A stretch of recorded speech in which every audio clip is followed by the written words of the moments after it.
Olá, seja bem-vindo ao Corpos que Saltam Barreiras. Hoje, vamos celebrar uma história de excelência, resistência e movimento. Falamos de uma atleta que colocou o Brasil no topo do mundo, Daiane dos Santos, a primeira ginasta brasileira campeã mundial. Com o lendário duplo twist carpado, o movimento que ganhou seu nome, Daiane não apenas saltou, mas fez o país inteiro respirar com ela. Mas o que está por trás dessas diversas conquistas, como o ouro inédito do Mundial de 2003, os movimentos que foram citados pelo Gabriel, vai muito além, né, dessas medalhas e desses aplausos que ela recebeu ao longo desses anos. É simplesmente a história de uma mulher negra que desafiou o padrão estético social de um esporte historicamente branco e elitizado. Enquanto a maioria das pessoas e a sociedade via o corpo ideal de uma ginasta como sinônimo de leveza e delicadeza, e o corpo negro é sempre posto em um patamar de muita potência, força, muita explosão, a Daiane foi genial em mostrar que essa força também é arte. Ela provou a torto e direito, a cada salto e movimento, que o corpo negro se encaixa em qualquer contexto, reescrevendo o imaginário do espaço onde historicamente será visto como não pertencente. Este é o Corpos que Saltam Barreiras, um podcast produzido para a comunidade da Unicamp. Ao longo deste episódio, vamos usar a trajetória de Daiane dos Santos para discutir o racismo estrutural na ginástica e refletir sobre o legado que hoje se reflete em Rebeca Andrade, duas mulheres negras que transformaram a história do esporte e o imaginário de um país. Daiane dos Santos é ouro para o Brasil! Por trás das medalhas e das acrobacias, o triunfo de Daiane é também um ato político. A ginástica sempre exaltou um corpo ideal, esguio, leve, de traços europeus. Mas Daiane surgiu com um corpo potente, explosivo, cheio de ritmo. E isso mudou tudo. Seu corpo comunicava ancestralidade, resistência e alegria. E isso incomodou. A imprensa, às vezes, elogiava com condescendência. Forte demais, fora do padrão, diferente. Por trás dessas palavras havia o racismo disfarçado em estética. Daiane não só executava os movimentos, ela dançava, brilhava, colocava o Brasil no tablado com ginga e força. Era uma linguagem corporal que não cabia na moldura eurocêntrica da ginástica. Ela mesma já contou em entrevistas o que era estar sozinha numa equipe branca. Ser a única negra significava carregar o peso da representatividade e da solidão. Sabia que, se errasse, o erro seria visto como prova de que corpos como o dela não pertenciam àquele espaço. E isso é retrato do racismo estrutural, quando excelência deixa de ser escolha e se torna obrigação. Acho que é importante a gente lembrar e observar a importância da pessoa preta para o esporte brasileiro e mundial. Ano passado a gente teve o primeiro pódio completamente por meninas negras, né, ali. E hoje as bandeiras se inverteram. A gente teve esse mesmo pódio agora no cenário olímpico. As 3 mulheres melhores no solo são mulheres pretas. A gente teve a nossa Rebeca com medalha dourada, a nossa Bia com medalha de ouro. Num momento que a gente vive tantos ataques de preconceito racial, Vini Júnior, né, ali à frente para pedir para as pessoas pararem de observar a cor da pele, observar o talento. A Rebeca falou sobre representar a todos. Sim, ela representa a todos. Mas a representatividade de 56% de uma nação que é excluída, que é subjugada, que muitas vezes, quando ganha, ela é pertencente. E quando não ganha? O que Daiane viveu não é exceção, é parte de um sistema.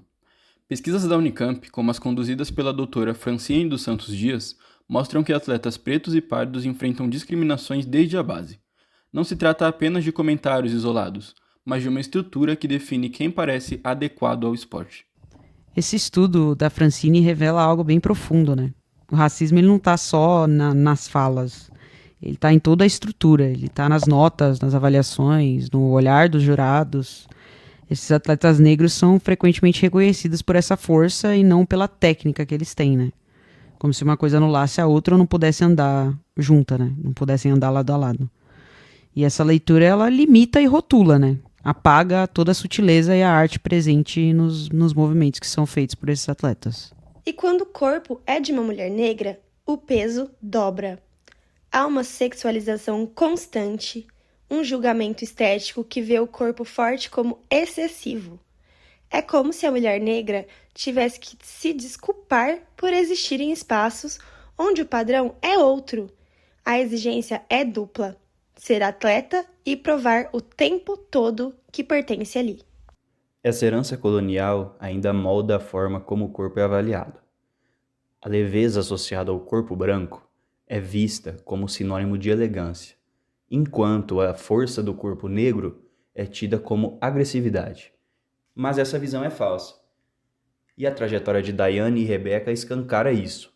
Força também é arte e potência também é poesia.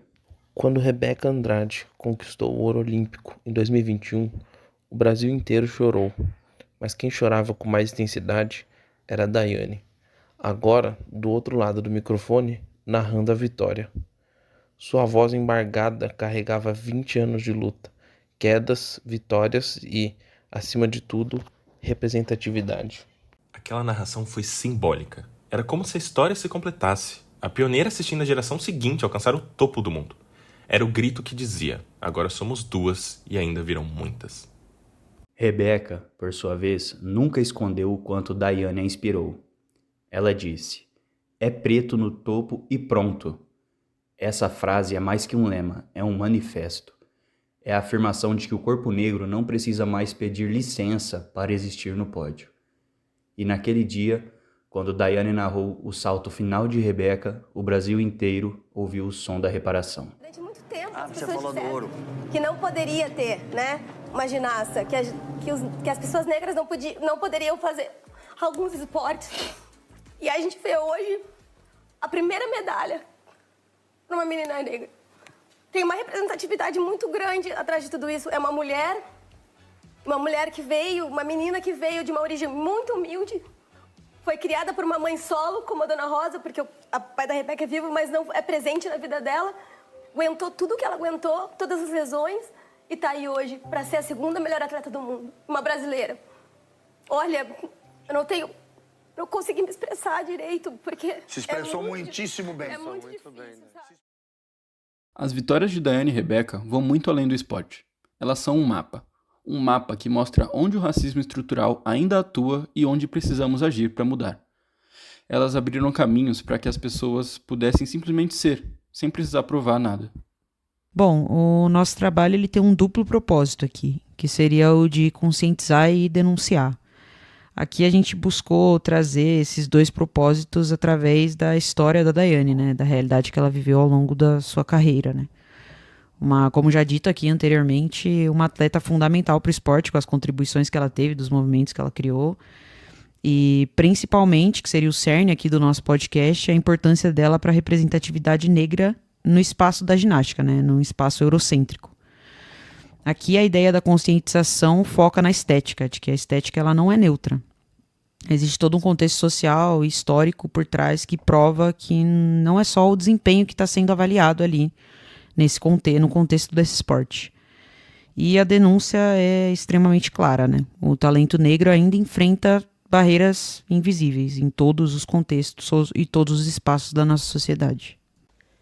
Que as futuras gerações de ginastas negras não precisem ser heroínas para serem reconhecidas. Que possam errar, tentar, recomeçar como qualquer outro atleta. Porque o verdadeiro salto que precisamos ver agora é o salto social, coletivo e humano. Depois de contar essa história, fica impossível não pensar no futuro, não só da ginástica, mas do esporte brasileiro como um todo. O que significa, hoje, olhar para uma criança negra em um ginásio e dizer: "Este lugar também é seu?" Significa garantir acesso. A ginástica ainda é um esporte caro, com poucos polos públicos, equipamentos limitados e uma estrutura historicamente concentrada em determinadas regiões do país. E é aqui que o racismo estrutural volta a aparecer. Quando o acesso não é igual, o talento não chega a florescer. E quando essas portas se abrem, algo mágico acontece. Crianças que não se viam representadas passam a se enxergar no espelho do esporte. A referência muda. O topo deixa de ser um lugar distante e vira uma real possibilidade. É como dizem alguns treinadores, você só sonha com aquilo que conhece. E quando o rosto que você conhece é o de Daiane dos Santos ou Rebeca Andrade, o sonho ganha cor, ritmo e potência. Mas não podemos romantizar. Representatividade não resolve tudo. Ela inspira, e isso é fundamental, mas precisa caminhar junto de políticas públicas, formação de treinadores, incentivo financeiro e mudanças institucionais. Sem isso, o peso da mudança continua recaindo apenas sobre os ombros das atletas negras, e isso não é justo. Essas transformações exigem que federações, clubes e a própria mídia repensem seus discursos. Como elogiamos um corpo, como descrevemos uma performance ou como entendemos a estética no esporte. Porque no fim das contas, o que chamamos de padrão, entre aspas, não passa de uma tradição criada, reforçada e naturalizada ao longo dos anos na nossa sociedade, né? E tudo que é construído pode e deve ser reconstruído.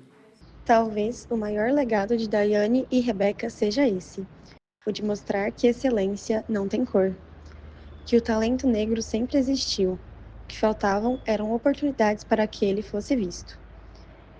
E agora que ele está no centro do palco, é nossa responsabilidade coletiva garantir que não saia mais de lá.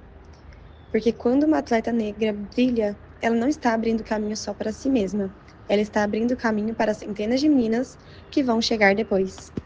Então, enquanto esse episódio termina, fica um convite. Olhe para o esporte da sua cidade, da sua escola, da sua comunidade. Pergunte-se quem está ficando de fora e o que você pode fazer para que mais pessoas participem.